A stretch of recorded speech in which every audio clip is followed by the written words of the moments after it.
Hola, oigan, perdón la tardanza, pero ya estamos aquí, qué bueno verlas. Eh, para ya no hacerlas esperar más, ustedes ya saben quién es Marta Rodríguez, pero para quien no les voy a leer un poquito su currículum. Gracias por acompañarnos, Marta. Fue jefa de la sección Mujer de la Santa Sede, licenciada en Ciencias de la Educación y del Desarrollo, máster en Educación y Desarrollo por la Universidad Anáhuac, en Filosofía y en Bioética por la Antropología por el Ateneo Pontificio Regina Apostolorum, doctora en Antropología por la Universidad Pontificia Gregoriana, con un doctorado sobre las raíces filosóficas de los distintos modelos de género, fundadora y directora del Instituto de Que se Estudios calcula que el Superiores último entre los estados está Ateneo implicado. Pontificia Regina Apostolorum, Morena, experta en asuntos de género, identidad sexual Claudia. y violencia contra la mujer. Miembro del comité de redacción de la sección Mujer del Observatorio Romano, consagrada en el Reino Christi. Bienvenida, Marta. Hola, ¿Qué ahí tal? están. Gracias. Me da gusto verlas y también las que después escucharán la grabación. Para mí, la verdad, es un honor y una alegría juntarme con pues, mujeres relevantes de este país que me parece cada vez más apasionante. La verdad, llevo aquí ya casi 3 semanas. He venido muchas veces a México, pero cada vez lo sigo descubriendo y me sigue conquistando, tengo que decirlo. Y eso no es para ganar la benevolencia del público, es una realidad. Y la verdad me explicaban, ahora me ha parecido muy interesante vuestra realidad y me explicaban un poquito pues los perfiles de la gente que sois y lo que hacéis. Y me parecía muy interesante y la verdad me encantaría escucharos, me toca hablar y siento que no tengo tanto que dar. Lo que pensaba que podría ayudar es proponeros algunas coordenadas donde nos toca ejercer un liderazgo como mujeres. 3 coordenadas. Entonces voy a decir 2 cosas.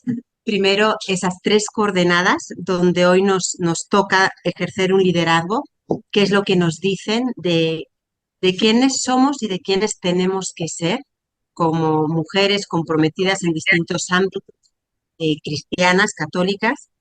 Y luego os voy a proponer, van a hacer la ventana porque hay por aquí un avión, eh, las 3 líneas que en mi parecer el Santo Padre, el Papa Francisco, repite cuando habla de las mujeres, porque también creo que nos pueden, en italiano diríamos provocar, que quiere decir interpelar, inspirar, ¿vale? Eso es lo que había pensado. Entonces, primero las 3 coordenadas, ¿no? Porque creo que descubrimos quiénes somos o comprendemos mejor quiénes somos y quiénes estamos llamados a ser cuando vemos el contexto en el que pues Dios nos coloca y nos invita también a desarrollar una misión, ¿no? Entonces, es esa actitud a la que nos invita siempre la Iglesia a leer los signos de los tiempos, ¿no? Entonces, mirar un poco el contexto donde nos toca hoy vivir y tratar de ser lo más significativas posibles, creo que algo nos dice no solo de lo que tenemos que hacer, sino de lo que estamos llamados a ser, ¿no? Entonces, la primera coordenada que siento que nos puede, no sé, inspirar, hacer pensar, es darnos cuenta de que estamos ante un cambio de época. Estamos ante un cambio de época. Esto lo ha repetido mucho el Papa Francisco en los últimos años. No solo estamos, dice, una época de cambios, sino en un cambio de época. No es una época de cambios, sino un cambio de época, ¿no?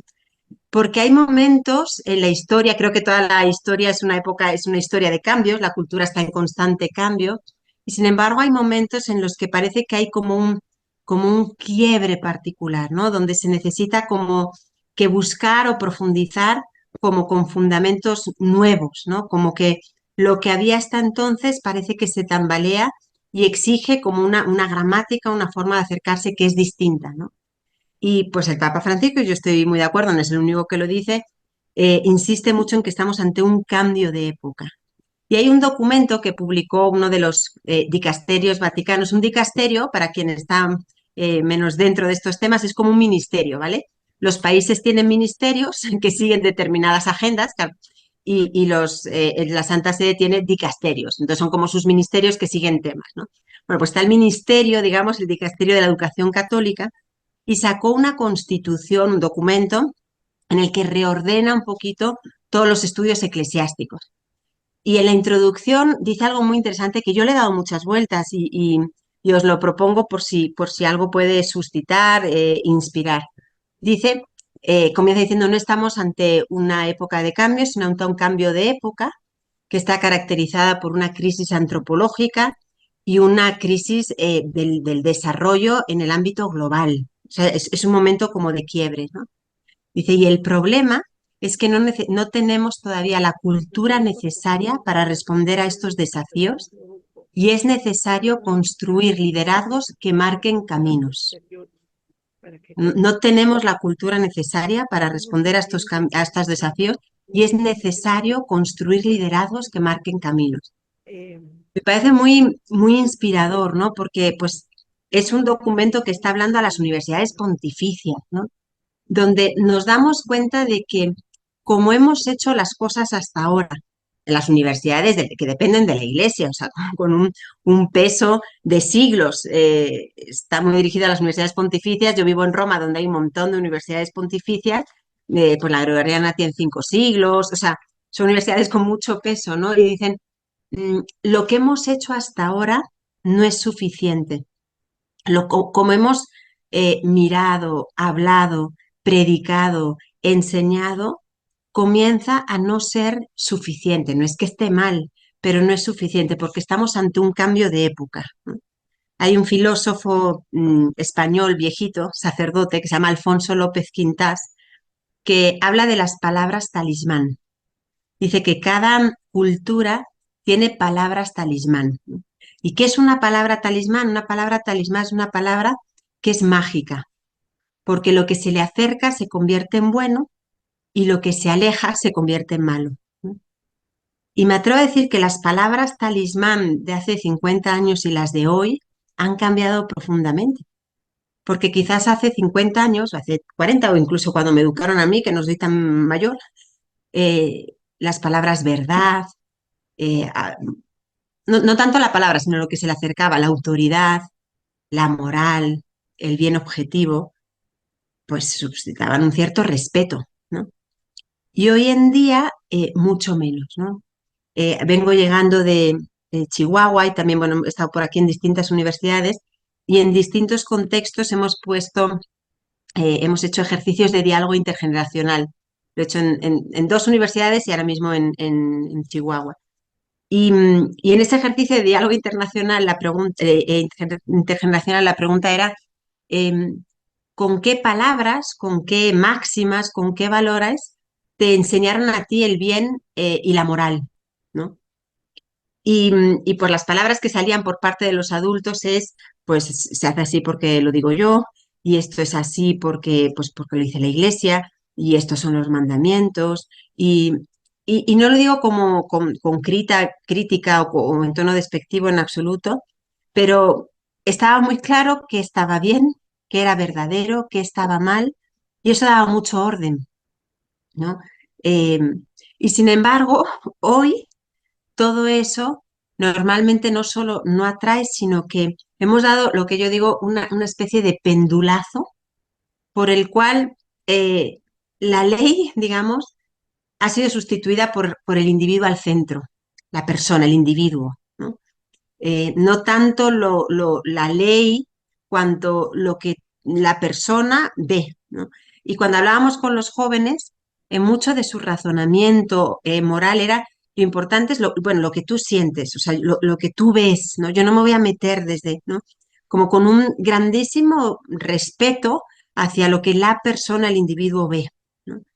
Entonces, la ley, el individuo, la verdad, pues es mucho más importante la verdad para mí, ¿no? ¿Qué verdad? La verdad no es como que son temas, la verdad universal, digamos que es percibida como casi que impositiva o que inspira miedo, y lo que importa es lo que es verdad para ti, ¿no? De la razón al sentimiento, ¿no? Antes como que la realidad es lo que yo pienso y ahora la realidad es lo que yo siento, ¿no? Yo me dedico mucho al tema del género y pues sigo a algunos Instagramers y YouTubers y tal de jóvenes pues para ver cuál es el lenguaje y la sensibilidad. Y una frase que se repite mucho es, lo importante es lo que tú sientes y quieres ser, ¿no? Lo importante es lo que tú sientes y quieres ser, ¿no? Entonces, pues este cambio de palabras talismán, este pendulazo, si queréis, este cambio de sensibilidad, hace que, como decía antes, no sea fácil que cuando uno propone pues un mensaje, algo que considera verdadero, bello, valioso, llegue a una tierra que lo recibe con facilidad, ¿no? Y entonces, a mí esto, la verdad, me motiva y me entusiasma porque, pues si la Iglesia dice a las universidades pontificias que es necesario construir liderazgos que abran caminos, pues estoy convencida de que cuando se crean estos espacios de escucha, de comunión, donde cada uno pone en juego el poquito de profecía o de genialidad que cada uno de nosotros tenemos, es posible ir abriendo estos espacios, ¿no? Entonces, primera coordenada es, bueno, pues Dios nos ha colocado en un momento donde es necesario abrir caminos que no están hechos. Segunda grande coordenada, pues estamos en unos años en los que desde el Concilio Vaticano II, que estoy hablando de los años 60, hasta hoy, la Iglesia ha sido cada vez más consciente de la importancia de la toma de palabra pública por parte de la mujer. Esto es algo que se ha ido viendo, o sea, el concilio como que no quiero decir que se dio cuenta, pero de alguna manera cristalizó esta toma de conciencia, ¿no? El primero que habló de la presencia pública de la mujer como un signo de los tiempos fue Juan XXIII, creo que lo dijo en el 63, ¿no? En la encíclica Pacem in Terris, ¿no? Entonces, la introducción, la presencia de la mujer en el mundo de la política, de la educación, bueno, la educación siempre ha estado, pero a nivel más institucional, de la ciencia, de la empresa, de la economía, es un signo de los tiempos, ¿no? Y creo que pues todo el magisterio se ha ido haciendo cargo cada vez más de que mm, es el momento de que la mujer aporte una perspectiva que le es propia en estos ámbitos, ¿no? Y de nuevo, eso es una coordenada también que nos tiene que interpelar, ¿no? ¿Qué nos dice a nosotros esa llamada, esa constatación también que ha quedado cristalizada en el magisterio, ¿no? Y una tercera coordenada que creo que nos puede inspirar es constatar que estamos en un contexto de polarización. Lo hablábamos ahora en la comida, tuvimos una comida muy agradable, algunos de nosotros, y, y constatábamos y comentábamos, ¿no? Es algo que yo he venido hablando en los últimos meses mucho, que vivimos en una época, en un contexto histórico en el que es muy fácil que se den posiciones sumamente polarizadas, ¿no? Como que y se dan oposiciones muy fuertes, ¿no? Dentro de la Iglesia, incluso liberales o conservadores, pro Benedicto, pro Papa Francisco, de derecha, de izquierda, pro, no sé, o sea, y se están como con pro género, antigénero, pro vida, antivida, ¿no? Mm, donde el discurso en el espacio público, también en los ámbitos más privados, es cada vez pues más agresivo por las dos partes, ¿no? Más incapaz de conectar con el discurso del otro, ¿no? Y es algo, mm, llama la atención, como por ejemplo en el ámbito de las redes sociales, el discurso es sumamente agresivo y sumamente violento, y eso pues es algo que tenemos que tomar notas. A mí me parece un poco preocupante y cómo incluso en sociedades que no tendían tanto a la polarización se están polarizando, ¿no? Yo no conozco Brasil personalmente, pero en mi casa, en mi comunidad hay tres brasileñas y comentan mucho esto. Decían que Brasil es un país donde todo el mundo cabía, ¿no? Donde todo el mundo cabe y todo el mundo habla con todo el mundo y somos todos amigos y luego cada quien hace lo que quiere y todos contentos, ¿no? Dicen, y llama mucho la atención como en los últimos años cada vez más se están dando posiciones sumamente polarizadas y agresivas, ¿no? Dice, por ejemplo, me cuentan mis compañeras de comunidad, ¿no? Eh, que ellos, por ejemplo, en su familia, dice, ya es muy difícil que si tú votas a Bolsonaro y tú a Lula, puedas venir a mi casa, porque tú votas a Bolsonaro y yo voto a Lula o al revés, ¿no? O en el ámbito más de tipo religioso se dan manifestaciones de una vivencia de la fe sumamente conservadoras, del velo en las iglesias y la vuelta al latín, etcétera, y que se ponen sumamente, se presentan como sumamente incompatibles con una vivencia de la fe más carismática, más inculturada, etcétera, ¿no?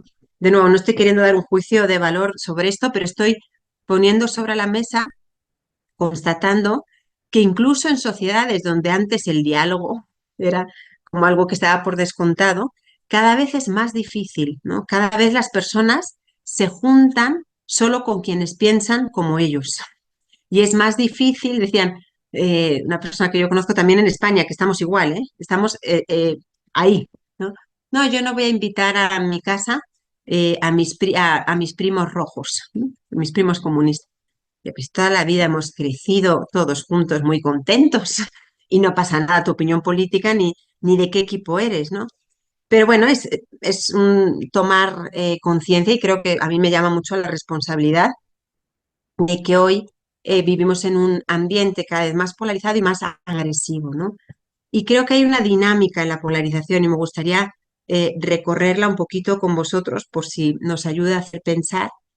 Hay un primer paso en la polarización que es creer que yo tengo la verdad absoluta, creer que yo tengo toda la verdad y que el otro tiene todo el error, ¿no?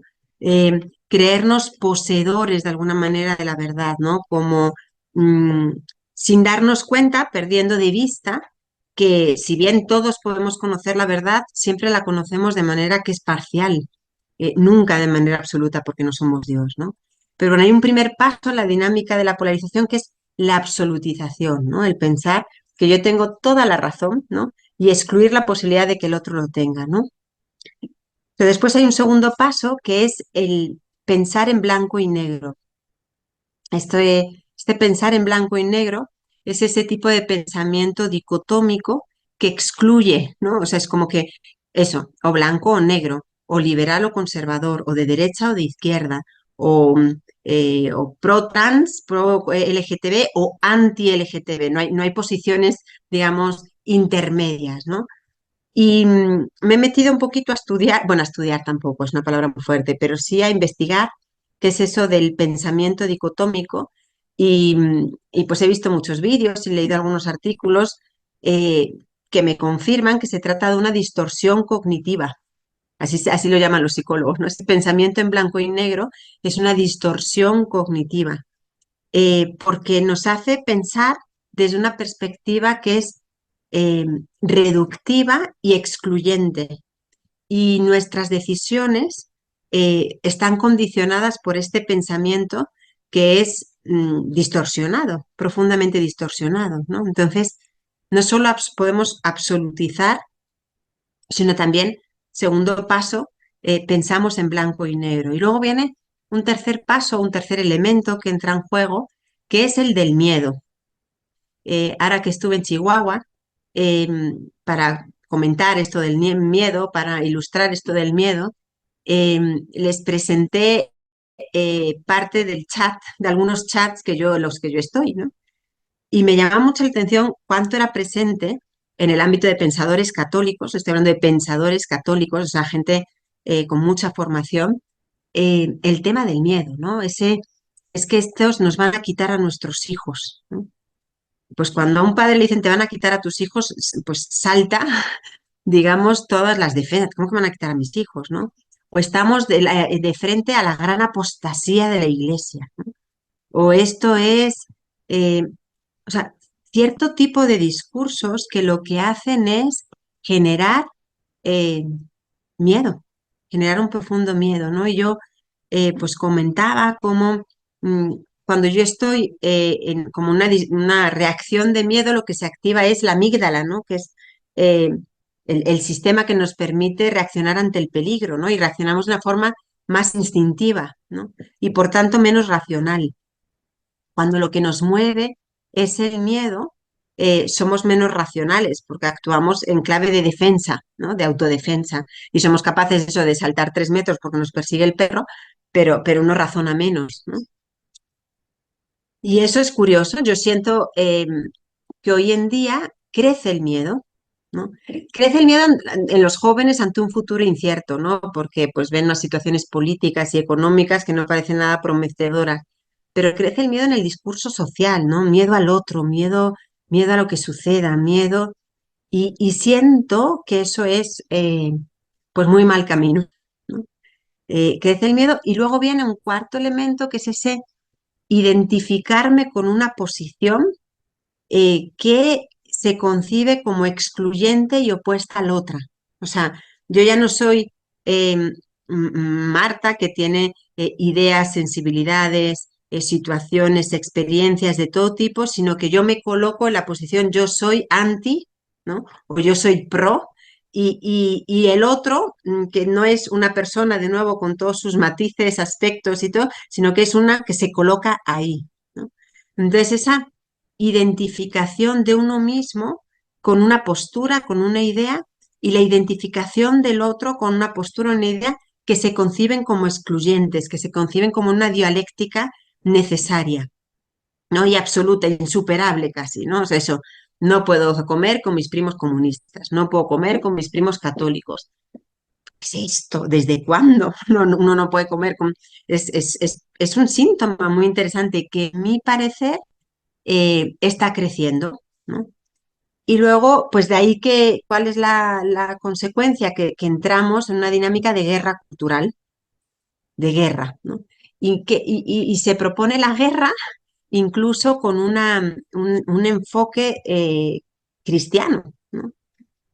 Estamos proponiendo y lanzando a nuestra gente desde el púlpito a veces a una especie de guerra cultural. No digo que la guerra no sea justa, lo dice el catecismo en algunos casos, ¿no? Es que hay guerras justas, pero me pregunto si ese es el tipo de lenguaje evangélico. No sé en qué momento el lenguaje guerreros nos pareció lo más evangélico, ¿no?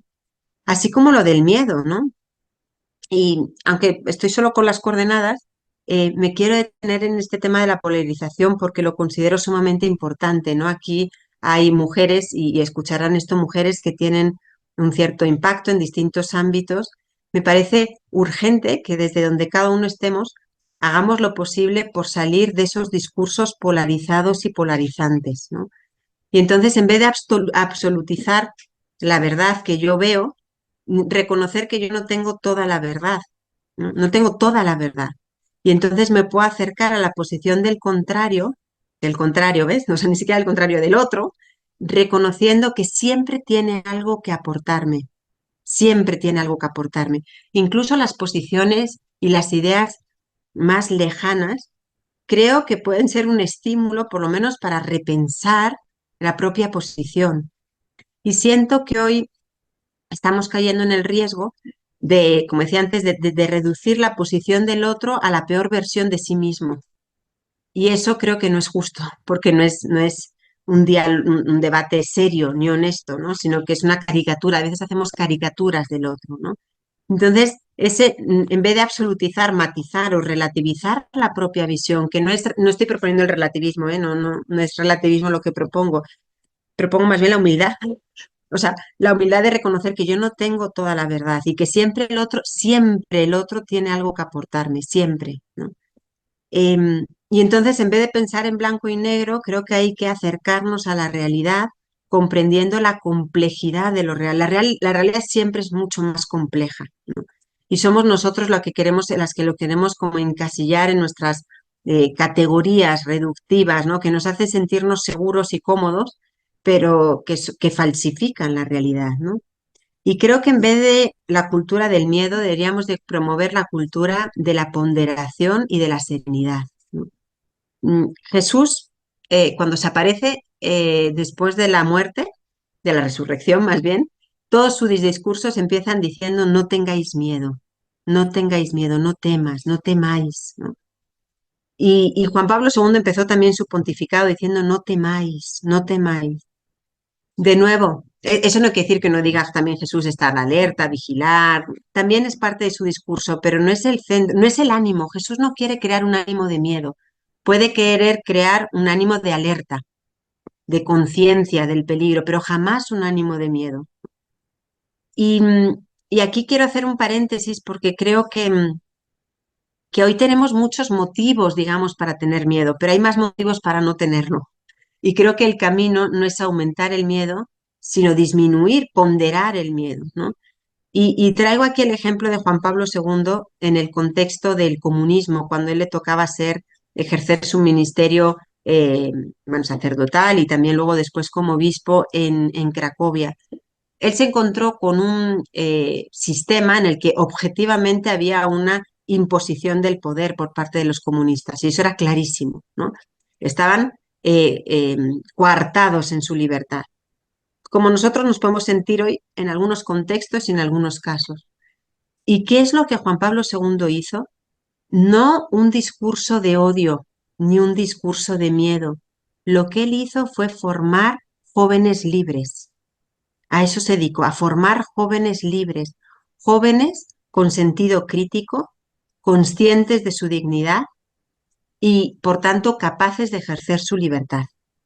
Entonces, nosotros no estamos en el comunismo, aunque algunos, por lo menos yo soy española, me siento a un paso, cierro la paréntesis, pero no importa la situación en la política en la que uno esté o la manipulación mediática, o, puede ser lo que quieras, pero ante eso podemos formar o podemos proponer eh, la libertad, o sea, formar personas capaces de ejercer su libertad, creer en la libertad de las personas y apostar por ella.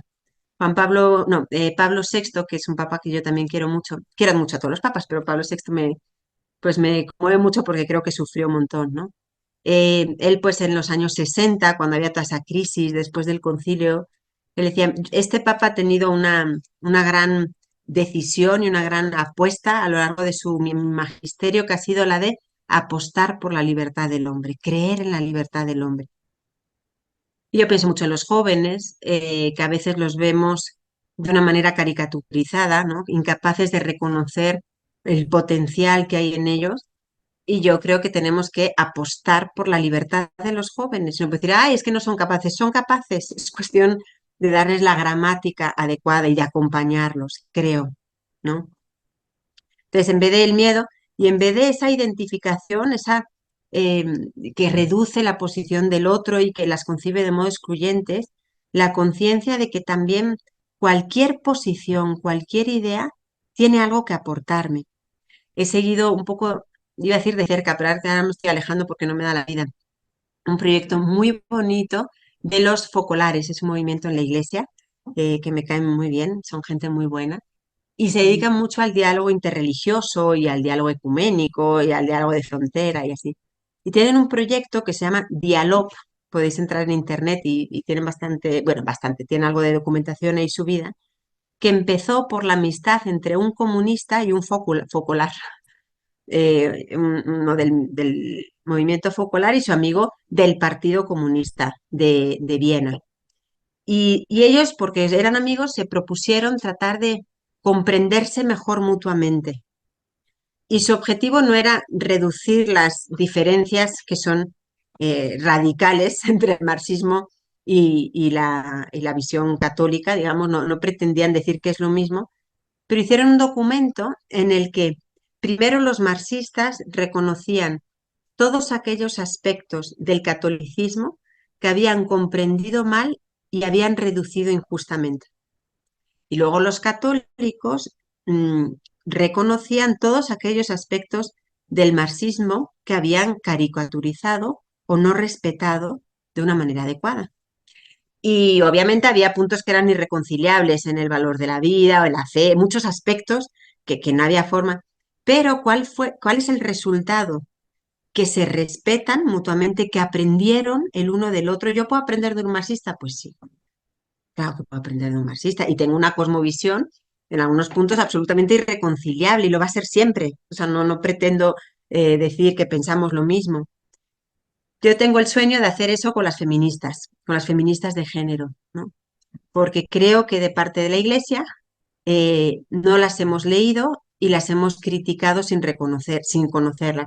Creo que son muy criticables, la verdad. O sea, hay muchos puntos muy criticables, pero también dicen cosas inteligentes y a mí me da pena, y lo digo, pues sí, lo digo, me da pena ver que muchas veces los pensadores católicos utilizamos las mismas 5 citas de teóricas del género, de feministas de género, para criticarlas. Las mismas 5 citas que en mi parecer demuestran que no las hemos ni leído ni entendido, porque están fuera de contexto. Y entonces eso hace que mi crítica a mí me parece que no sea respetable, porque creo que es repito, hay muchos puntos que son fuertemente criticables, ¿no? Pero primero te tengo que comprender, ¿no? Y entonces yo creo que más que una guerra cultural tendríamos que proponer el diálogo serio y franco, ¿no? Serio, hay que subir el nivel del diálogo y para eso hay que bajarle al nivel de la polarización. Aquí Benedicto XVI era un maestro porque él cuando explicaba la posición del otro, hay algunos artículos en el que él empieza a hablar de un autor y empieza a desarrollarlo y parece que está convencido de su pensamiento porque lo ha entendido perfectamente. Y ya después empieza a decir, bueno, pero este punto, pero este punto, pero este punto, y llega a otro lugar. Puedo discutir contigo, puedo dialogar contigo si te respeto y te comprendo, no si tengo la peor versión de ti, ¿no? Entonces creo que esto entiendo que no es fácil. Luego hay gente aquí que está metida en el mundo académico y gente que no es su chamba, como dicen por acá, ¿no? Pero sí a todos hacemos discursos, todos proponemos discursos de verdad. Me parece que es urgente en nuestro contexto aumentar la capacidad de diálogo de la gente y no alimentar la parte más baja, ¿no? La parte más agresiva, instintiva de las personas. Creo que hoy también en los países democráticos se corre el riesgo de que haya cada vez menos libertad de expresión, o sea, por la cultura de la cancelación, etcétera. Y siento, por ejemplo, que las universidades deberían de hacer un esfuerzo consistente por difundir y permitir y promover que el espacio público sea un espacio donde las ideas se puedan discutir con libertad de expresión, siempre con respeto, eh, pero que se puedan discutir las ideas. ¿Desde cuando ya en las universidades no se pueden discutir las ideas? Creo que eso es un retroceso en uno de los fundamentos de la democracia, que es la libertad de expresión. Yo creo que se podría poder discutir todo desde el respeto a las personas, por supuesto, pero las personas se respetan siempre porque son sacrosantas y las ideas se discuten y no pasa nada, ¿no? Entonces, perdón que me he extendido más en este tercer punto, pero creo que vuelvo al punto de partida, ¿no? Mirar el mundo donde nos toca de alguna manera, pues, desarrollar una misión o ejercer un liderazgo, nos ayuda el leer esos signos de los tiempos que nos hablan de qué tipo de respuesta, qué tipo de impacto hoy es necesario, ¿no? Y comencé diciendo que la Veritatis Gaudium nos habla de un cambio de época, no una época de cambios, y de cómo hoy la Iglesia reconoce que no tenemos la cultura necesaria para afrontar este desafío y como dice, que me parece muy bello, es necesario construir los liderazgos que marquen caminos, construir liderazgos que marquen caminos. Después hablé de cómo eh, desde el Vaticano II, por lo menos de parte del magisterio, hay una toma de conciencia de la importancia de que la mujer esté en el espacio público, público, y entiendo por público, no doméstico, ¿no? Todo lo que es el mundo de la cultura. eh, y eso también es un signo de los tiempos que nos interpela, porque creo que, por ejemplo, la aportación de la mujer en la cultura no es solo fundamentalmente un derecho de la mujer, sino una necesidad de la sociedad, ¿no? Que necesita esa mirada para ser más completa. Y luego el tema de la polarización, ¿no? Donde me he detenido un poquito más. Y, y segundo punto que os quería compartir es el de las tres líneas que, en mi parecer, creo que propone el Papa Francisco cuando habla de la mujer. Yo los 2 añitos apenas que estuve ahí trabajando en la Santa Sede, si algo hacía era leer todo lo que decía el Papa y estudiar todo lo que decía el Papa acerca de la mujer. Me lo sabía de memoria, ahora ya estoy un poco más desconectada, pero entonces, vamos, no había una palabra que a mí se me escapara, ¿no? Pues era mi trabajo. Y me parecía que todo lo que decía se podía articular como en tres grandes líneas. ¿Y por qué esto nos interesa? Pues porque yo creo que el Papa es definitivamente bueno, es ministro, no es el ministro, es el representante de Cristo, pero más allá de eso creo que es una persona con una amplitud de horizontes muy grande, que es un líder reconocido en espacios muy distintos y desde posiciones muy distintas, y por lo menos nos puede interpelar, ¿no? Esto no es dogma de fe, pero sí nos puede hacer pensar. Y la primera línea en la que el Papa insiste mucho cuando habla de la mujer es la necesidad de superar las discriminaciones, ¿no? Hacia la mujer. Y ahí creo que es Amoris Laetitia número 54. No, no creo, sé que es Amoris Laetitia número 54. El Papa describe algunas de las injusticias que hoy siguen sufriendo las mujeres y dice que son intolerables, ¿no? Y no tiene pelos en la lengua para ponerles nombre, ¿no? Porque dice, bueno, es intolerable que hoy siga habiendo, bueno, violencia doméstica, abuso sexual, mutilación genital, eh, trata, pero también menos paridad en el sueldo, por ejemplo, discriminación salarial, menos oportunidades, etcétera, ¿no? ¿Y por qué traigo esto aquí? Porque creo que esto de ayudar o de promover una cultura que supere las discriminaciones es profundamente evangélico y es profundamente católico, ¿no? Y sin embargo, a veces siento que de parte, por ejemplo, de las universidades católicas hay un cierto titubeo en entrar en algunos temas que les parecen como conflictivos o que les parece, lo voy a decir así tal cual, terreno de la izquierda.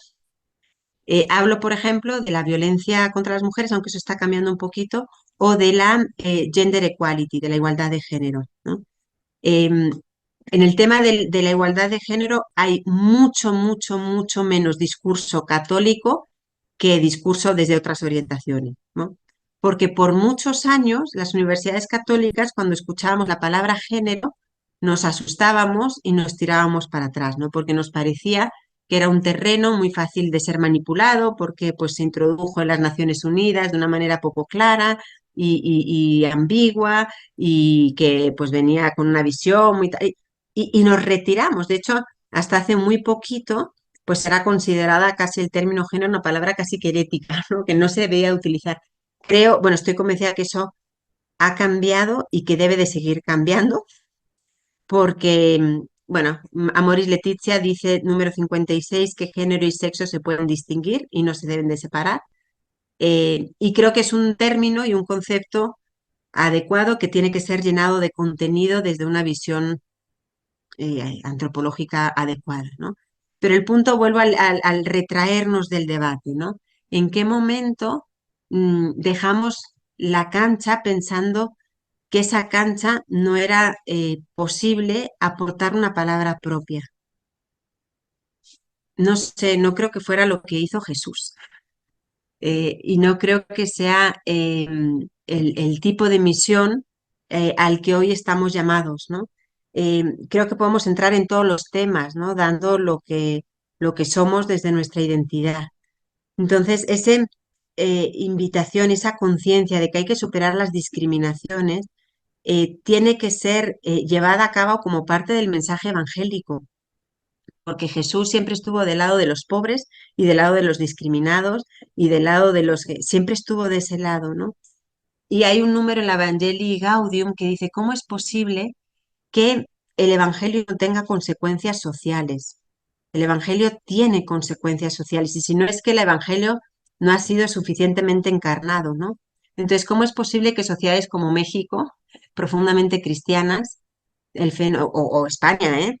El fenómeno que es menos cristiana, el fenómeno del abuso sea un fenómeno muy común entre las familias cristianas?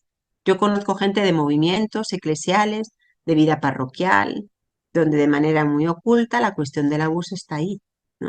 Entonces es como, no, no me meto en una lectura ni psicológica ni del tema, pero llama la atención que el Evangelio no haya sido capaz de transformar eso también, ¿no? O sea, ¿qué ha pasado, ¿no? O la violencia, ¿no?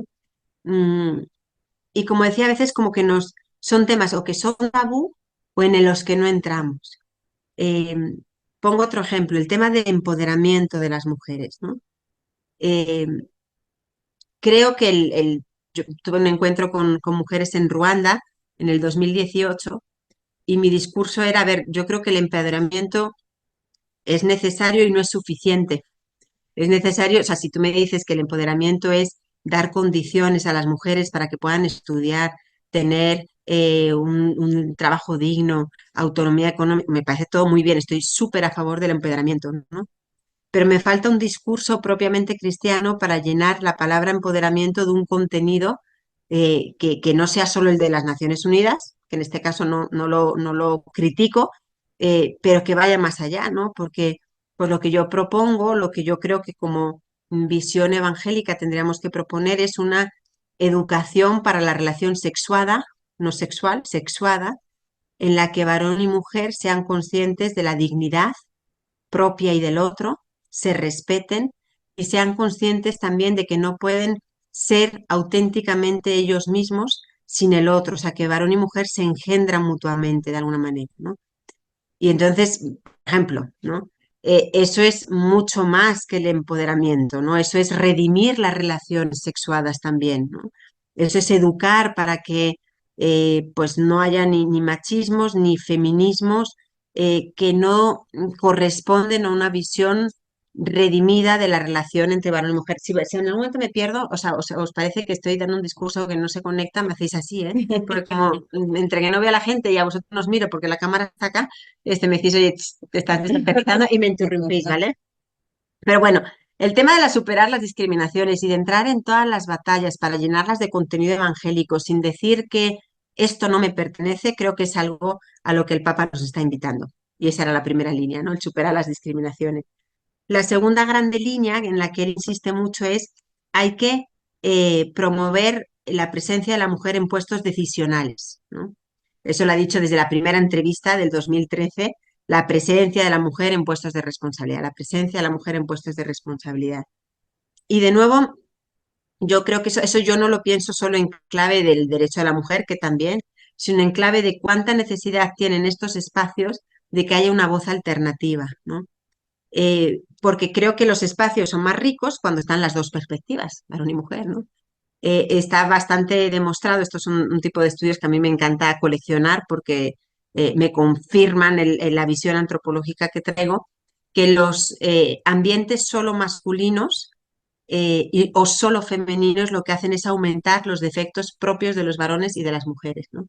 Un ambiente militar o clerical o religioso para el caso de las mujeres, en el caso de los varones se hacen más agresivos, más incapaces de conectar con el propio mundo emotivo, más individualistas, más brutos. Las mujeres, aisladas de los varones, nos hacemos más susceptibles, más inestables, más manipuladoras, eh, más, más fragilonas. Y cuando estamos juntos nos educamos mutuamente. Yo trabajo también como formadora en un seminario y pues veo que solo por el hecho de ser mujeres que realmente eh, se necesita la presencia ahí de una mujer. Y no porque yo sea estupenda, sino porque soy lo que ellos no son, ¿no? Entonces, desde esta convicción, estoy convencida que eso que cuando en un lugar las decisiones las toman solo varones, pues es muy pobre. Y cuando las toman solo mujeres es igual de pobre. O sea, no, pero ahora hay más lugares en los que son los varones los que toman esas decisiones, ¿no? Pero qué necesidad, y para eso, pues necesitamos educarnos, porque eh, no es fácil luego trabajar juntos acogiendo la perspectiva del otro, ¿no? Por eso decía esa educación para la relación sexuada, creo que es un gran desafío a nivel pastoral, por ejemplo, de la Iglesia. Educación, educar a los sacerdotes para que sepan dejarse enriquecer por una mujer por ejemplo, ¿no? Eso, la nueva ratio formación, las indicaciones que da de nuevo el Vaticano para la formación de los sacerdotes, hubo una nueva indicaciones que publicaron en el 2016 y ese es un elemento que surge transversalmente en todas partes, ¿no? Bueno, surge muchas veces, ¿no? La importancia de la presencia de la mujer, de que la mujer esté en lugares formativos, de que se deje, porque o sea, ¿cómo van a llegar los curas después a trabajar en una iglesia de modo sinodal? Hoy hablamos de la sinodalidad. Si solo en su formación han intervenido varones sacerdotes, no han tenido la oportunidad de dejarse enriquecer por otra figura, ¿no? Entonces, qué importante es que, y yo lo veo y me encanta, yo quiero a mis seminaristas con todo mi corazón y a los sacerdotes y a los formadores, y la verdad me edifica, me llama mucho la atención ver la sencillez con la que piden consejo, ayuda. Y de nuevo, no porque yo sea mejor en nada, simplemente porque soy diferente y necesitan esa perspectiva, ¿no? Entonces, desde ahí, pues esa toma de conciencia de que se necesitan mujeres en todos los ámbitos. Esto lo decía Edith Stein en los años 40, de que gran mujer, sabéis que era una mujer hebrea, discípula de Husserl, que luego se convirtió al catolicismo y murió mártir como monja carmelita en Auschwitz.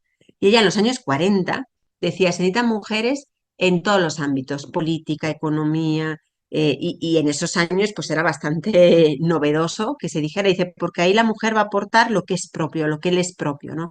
Va a poder humanizar esos ambientes. Y con eso no estoy queriendo caer en versiones estereotipadas así de la mujer, que siempre es dulce, no. Pero sí decir que en esos espacios se necesitan mujeres, ¿no? Y eso no creo que se tenga que plantear como una lucha de poder, sino que siento que varones y mujeres nos tenemos que comprometer en hacer que esos espacios sean cada vez menos rígidos, ¿no? Que esos techos de cristal, que esos sistemas sean cada vez más blandos, eh, por la conciencia de la necesidad, como dicen los japoneses, que uno no puede ganar una carrera solo con una pata, ¿no? Entonces, si quieres ganar la carrera, por ejemplo, ellos lo plantean en el ámbito de la economía. Dicen, en el ámbito de la economía está comprobado que cuando hay varones y mujeres, la economía va mejor. Pues queremos varones y mujeres, es un interés muy pragmático, pero es decir, va mejor, ¿no? Entonces, esa es la segunda gran línea, ¿no? El que haya mujeres en puestos decisionales. Y luego la tercera línea, que en la que insiste mucho el Papa, ¿estáis cansados? No, vale. La tercera línea en la que insiste mucho el Papa, que me parece la más profética y la más difícil como de desentrañar, dice, tenemos que pensar la Iglesia con categorías de mujer, ¿no? Pensar la Iglesia, eso es algo que dijo por primera vez en el Summit de la tutela de los menores que se celebró en Roma en febrero del 2018 y ante una intervención de la que era mi jefa cuando yo trabajaba en el Vaticano, él después cogió el micrófono de manera espontánea y dijo, necesitamos pensar a la Iglesia con categorías de mujer, ¿no? Y bueno, nadie entendió muy bien qué quiere decir eso y probablemente tampoco lo entendamos todavía del todo.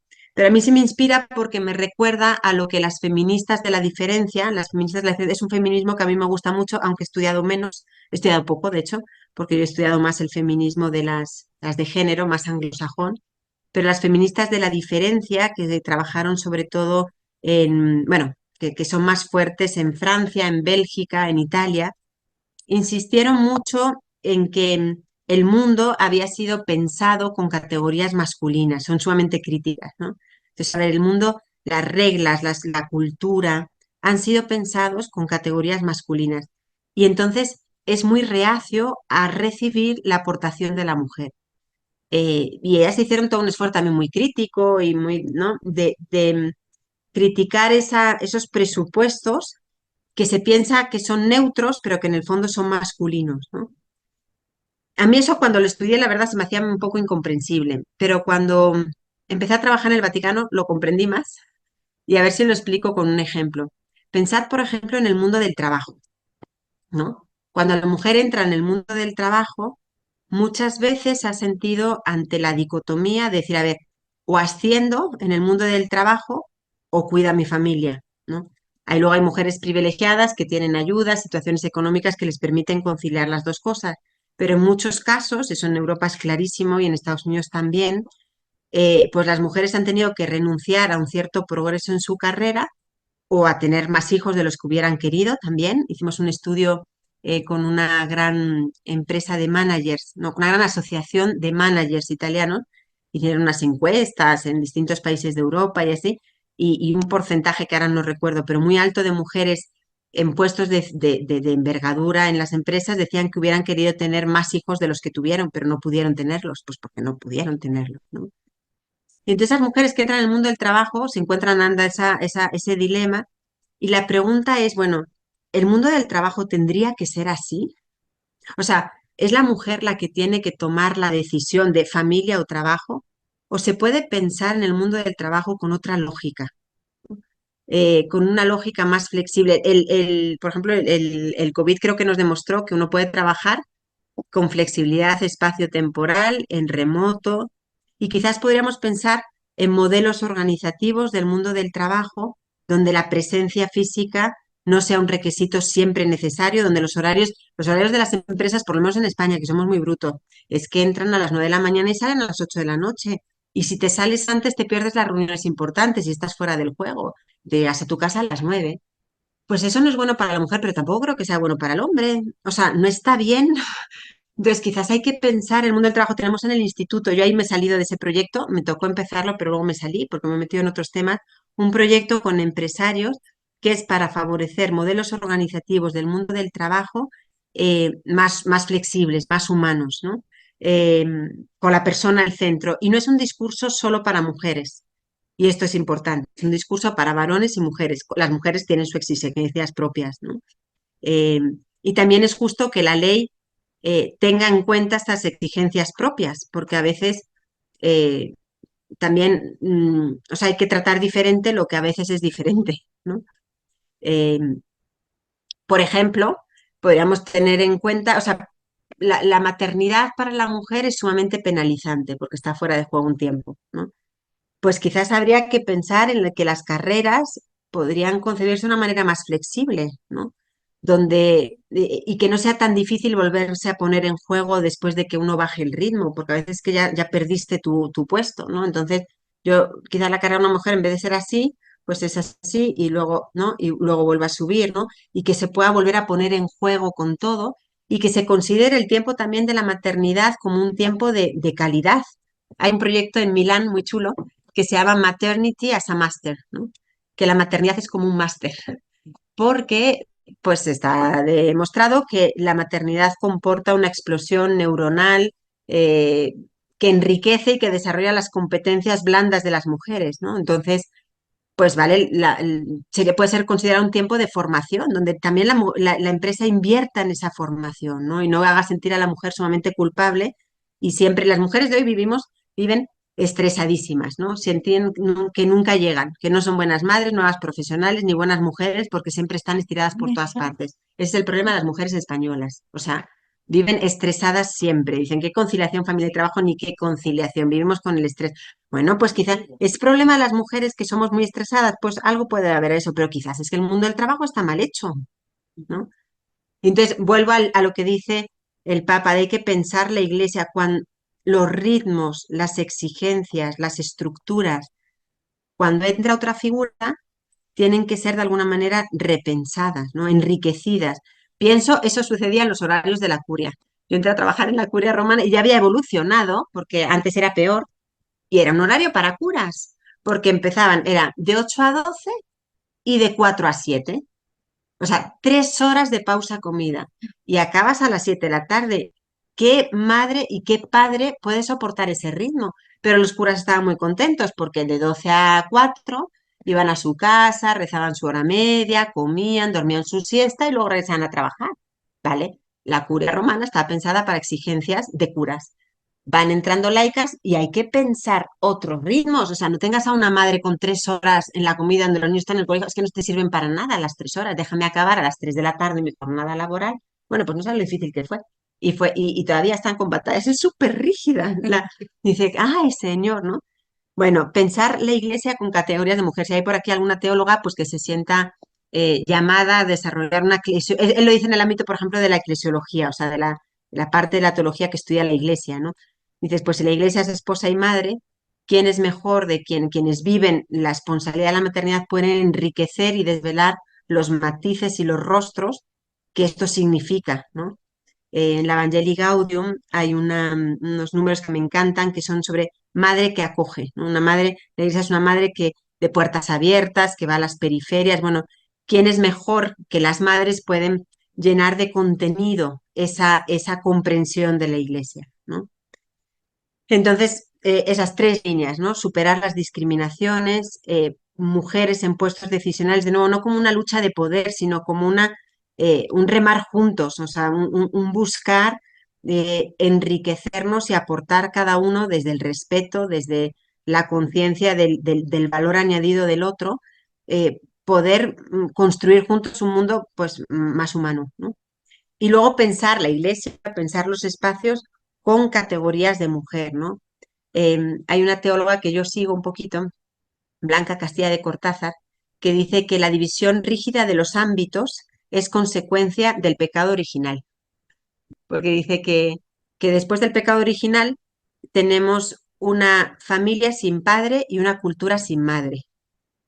Me encanta.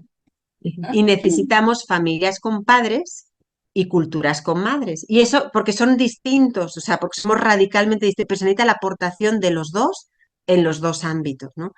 Con los ritmos, exigencias que cada uno pues plantee, ¿no? Entonces, pues están esas coordenadas, ¿no? Que nos hacen ver que estamos ante un mundo complicado y entretenido, que a mí me parece apasionante. Y luego están estas tres grandes líneas del Papa, y miramos a las mujeres y a mí me parece que hay como ambivalencias, ¿no? Y con esto voy a cerrar, hay como cosas curiosas. Por un lado, pues nunca como hasta ahora hemos gozado de tantos derechos y posibilidades. Hay mucho camino que recorrer, pero objetivamente, vamos, en los últimos 50 años es que nada que ver, o 100 años si quieres, y gracias al feminismo de nuevo, y no solo, pero en buena parte las batallas de las feministas. Y al mismo tiempo, pues hay un uso del cuerpo de la mujer eh, que llama la atención, ¿no? Pornografía, tráfico de mujeres, mm, vientres de alquiler, ¿no? Es como una ambivalencia, ¿no? Porque por un lado hay un grandísimo avance y por otro lado, pues parece que estamos como en los tiempos de los bárbaros en algunas cosas, ¿no? Con perdón, pero sin perdón, ¿no? Y eso es algo curioso, pero luego si uno mira también la situación de las mujeres concretas, pues quizás también nos hemos avanzado en estar más empoderadas, en el sentido positivo. O sea, yo, qué bien que no, hay educación, hay economía, y al mismo tiempo, eso lo veo mucho en las jóvenes también, cada vez tenemos menos claro qué significa ser mujer y cada vez hay feminidades más inseguras, no hacia afuera, pero sí hacia adentro. A ver si me explico. No hacia afuera en cuanto que las mujeres, las jóvenes, por lo menos las que yo encuentro en la universidad, sienten que pueden un poco todo, pero luego hacia adentro, ¿no? En su ser mujer, constato, me puedo equivocar, como una gran inseguridad eh, y una gran fragilidad también, ¿no? Me parece que si queremos desarrollar un impacto positivo en estos contextos, con estos desafíos y un poco siguiendo, dejándonos interpelar o inspirar por esas líneas que nos marca el Papa, es necesario que las mujeres abracemos nuestro ser mujer con una conciencia cada vez mayor, ¿no? Y eso, según yo, pasa, estoy pensando en los jóvenes, porque las jóvenes comprendan y sepan abrazar también el significado de su cuerpo de mujer. Mm, Creo que a veces estamos como muy desconectadas del propio cuerpo. Eh, por un lado, muy obsesionadas porque es la época del fit y de la dieta y de tal, y por otro lado, muy incapaces de descifrar lo que ese cuerpo dice de quién soy. Y entonces, creo que en la medida en que lo abracemos, lo comprendamos, vamos a ser después más capaces de ejercer un liderazgo que sea positivo y transformador. He hablado un montón. Em, pues yo creo que eso es lo que quería decir. No sé qué sigue. Perdón por el rollo. Digo, no sé si esto está aterrizado, si la gente ya la perdí. Este, hola.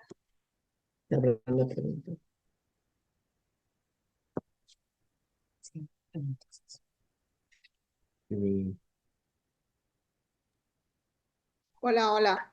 No nos has perdido, Hola. nada. Muy ¿No os he interesante. perdido? Bien. O nada, aquí seguimos y muy Os bien. maré, os maré. Además, es que no sé hablar de ustedes, tengo que hablar de os y entonces de repente la gente no me entiende. No, no, muy bien. Y la verdad es que muy agradecida yo en lo particular. He disfrutado mucho esto que dices de la obligación de conocer también de otras propuestas, porque efectivamente solemos citar las mismas 10 frases de feminismo que implica que no hemos leído, como tú bien dices, ¿no? Entonces, la verdad es que creo que eso es súper importante y también, pues, modificar estos ambientes para realmente hacer del ambiente laboral un ambiente que acoja el ser femenino, que creo que no hemos llegado. O sea, y como tú bien dijiste, nos partimos en 37 pedacitos y aún así no llegamos, ¿no? Entonces, la verdad es que yo he disfrutado muchísimo escucharte. Muchas gracias. Gracias, Diana. Gracias. Ay, hay otra Diana. Diana Salmón, levantaste la mano. Pues lo mismo, Ana, perdóname, doctora Marta, para contribuir en la Marta, misma Marta, sin el línea. doctora. Marta, para contribuir en lo mismo, no, no, todo lo contrario que perdernos, sino al contrario, yo creo que nos estás dando una brújula.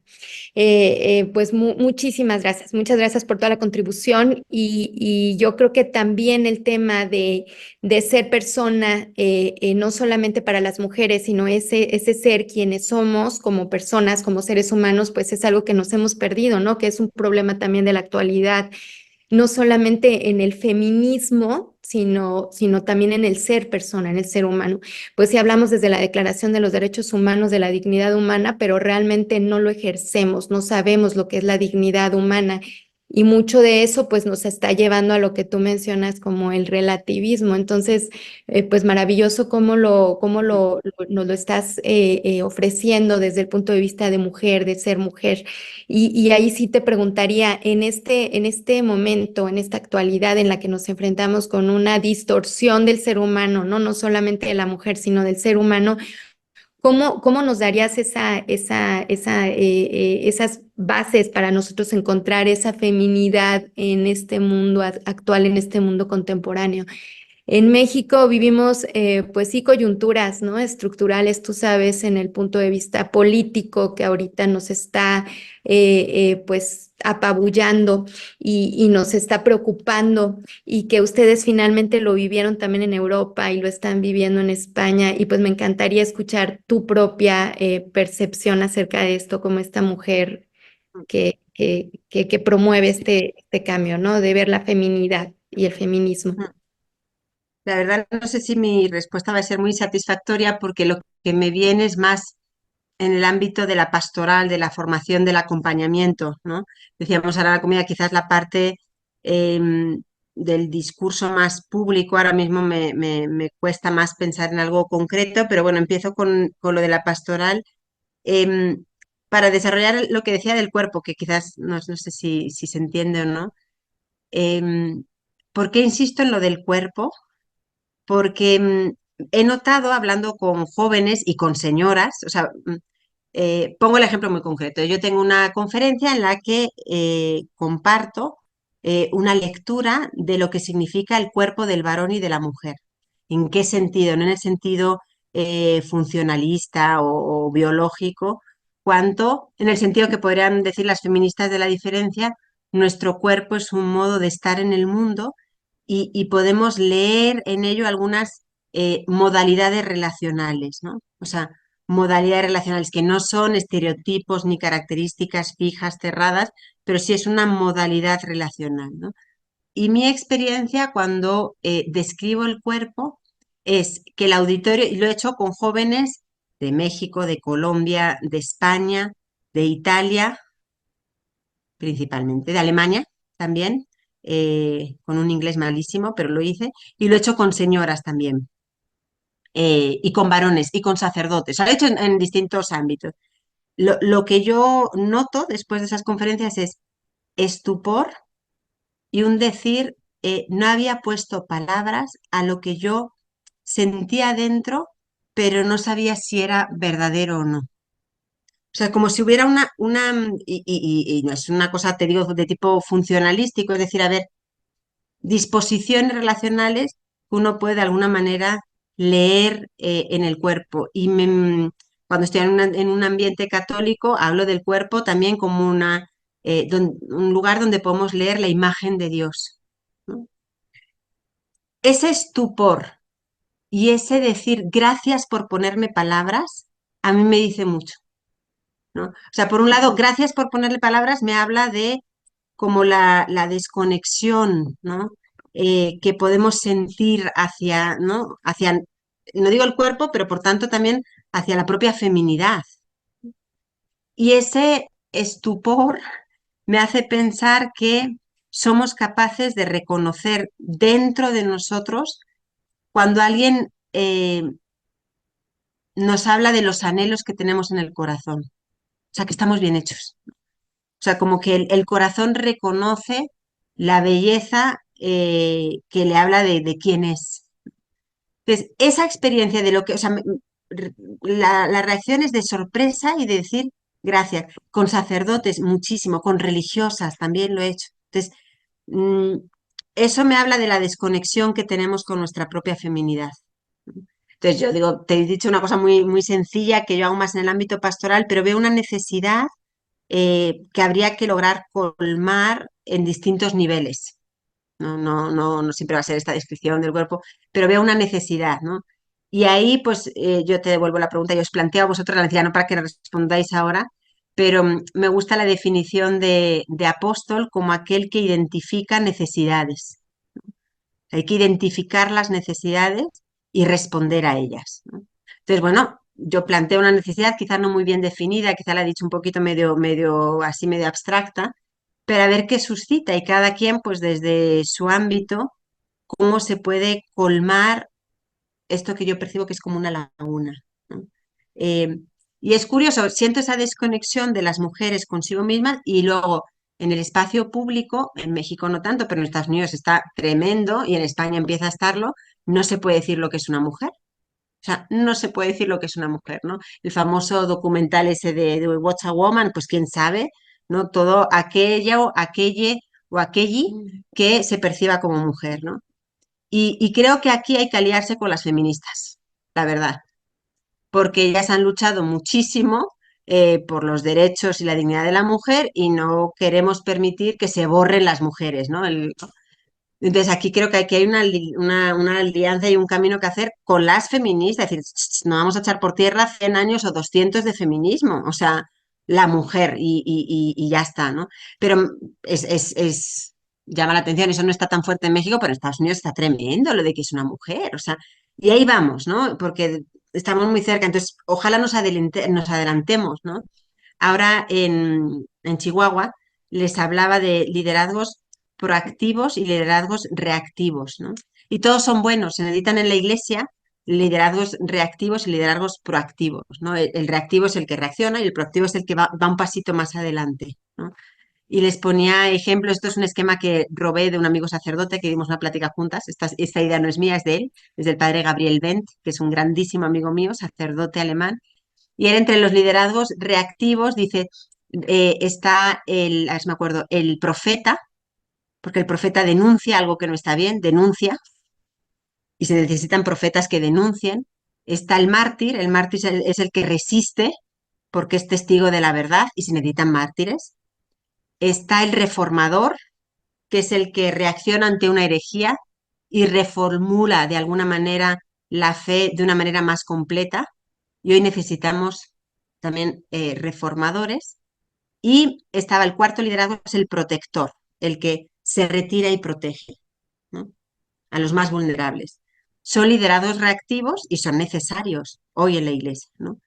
Pero luego él hablaba de los liderazgos proactivos y decía, el liderazgo proactivo está el, eh, antes del visionario, está el misionero. El misionero es el que sale al encuentro, sale y va al encuentro a lugares donde no lo esperan, ¿no? Entonces yo me pregunto, las periferias existenciales, las periferias en el ámbito de la cultura, o sea, ¿dónde hay que salir hoy? ¿En qué ámbitos tenemos que salir, ¿no? Después está el visionario, que el visionario es el que abre también caminos, ¿no? Eh, ahí donde no los hay, como que abre un camino. Se necesitan visionarios también en la iglesia.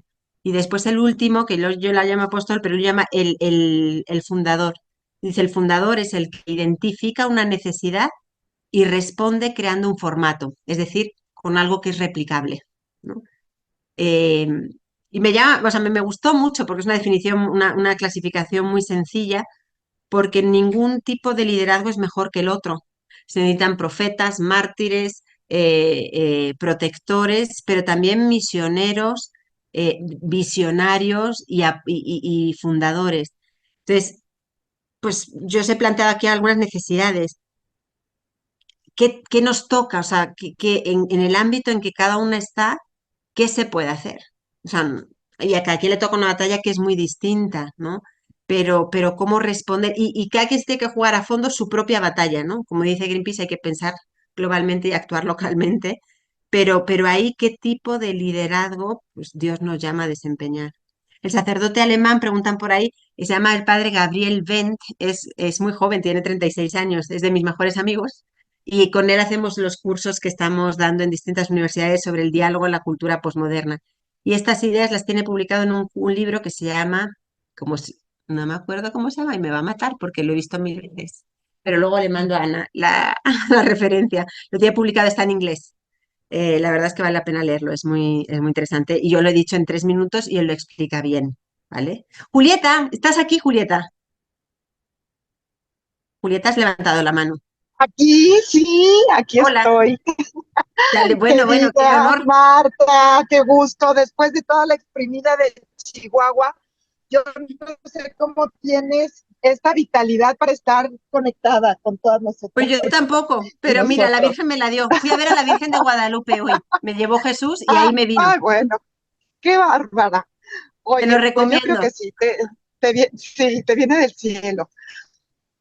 Oye, pues yo nada más decirte que como todo ya que tienes una claridad enorme, me encanta tu didáctica, tu entusiasmo, tu capacidad de reflexión, tu apertura. Y nada más quiero decirte, en esto que decías tú del empoderamiento, a mí también me choca la palabrita. Se me hace que divide, que aleja, sobre todo aleja más que acercar. Pero en este plano espiritual, yo a veces digo que nos estamos fortaleciendo, que es Y una está mejor. fortaleza del espíritu, que viene del espíritu, que es una fortaleza del espíritu. Fortalezcan su espíritu, ¿no? Que es lo mismo que eso, que empoderarse, ¿no? Porque el poder personal se Sí. entiende poco, pero O la formar fortaleza del mujeres espíritu, libres. O sea, formar mujeres capaces de ser libres. Y por libres no entiendo que hagan lo que les dé la gana. O sea, mujeres no, no, capaces de ser libres. Eso me gusta capaces de más. La elegir, verdad nos hará capaces de libres. Exacto, va parejado con la verdad. Sí, exacto, sí. elegir la mejor respuesta posible ante las circunstancias que estamos viviendo. Pues nada más Sí. abrazarte, felicitarte y decirte que Gracias. Es un gusto soy tu fan. escucharte. Ay, yo Soy tu la fan. tuya. Anda, anda. Gracias. Ay, buenísimo, Marta. Digo, yo estuve anotando porque son muchísimas ideas. Aquí nos acompañó Margarita Luego les dejo de mi manera presentación. presencial.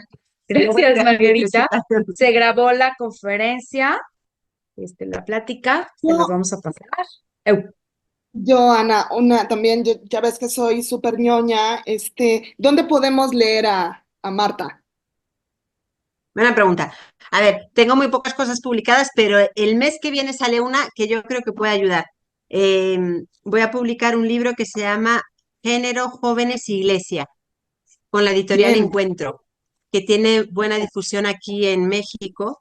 Es un sí, sí. libro sumamente sencillo, o sea, es un libro que yo, según yo, se puede leer en el baño, o sea, es escrito de una manera muy, que gráfica, ¿verdad?